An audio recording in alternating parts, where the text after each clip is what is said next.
Do a study of an artist you love. This is a great way to get through a block. If you do not know what to paint, pick out a Picasso or a Georgia O'Keeffe or whatever and do a study of them. It is super fun because I feel like you really get to know an artist when you paint in their style. I painted a Picasso once and I was like, damn. First of all, they seem like really simplistic and they're not. And second of all, like, I don't know, he's kind of got this crazy connection to reality that was fun to explore in the painting, okay? And sometimes people say, oh, but it's copying or whatever. Like, no, it's called a study because you're studying their style to learn from them. It doesn't mean that you're, like, you can't sell it, okay? You're not supposed to sell a study. Do a drawing or painting of an object or objects in your space. So just sit. I used to sit in an apartment I lived in, we'd watch a movie and I would just draw the stuff that I would see. Again, just doing that without any intention, it's not about making something pretty, will get the right brain going, the creative juices flowing, and then you're going to want to do more.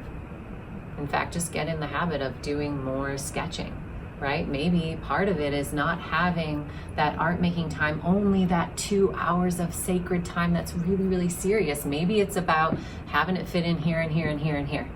You can be creative and switch into your right brain without even having to do something like drawing. You can look outside the window and be like, what color is that green?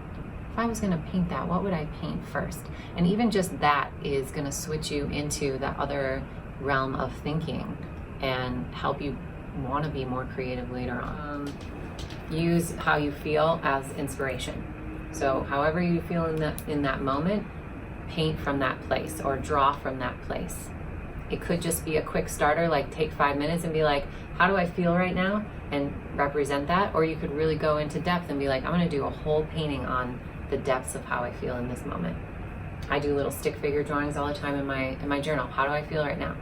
And it's amazingly interesting to just take the time to actually reflect on that and then produce it, just for a growth reason too, but also just creatively, it's like, now I just made something. This is another, like, how to get started. Just give me an idea. Use a photo that you've taken, but put it in black and white, and then do a monochromatic piece of it.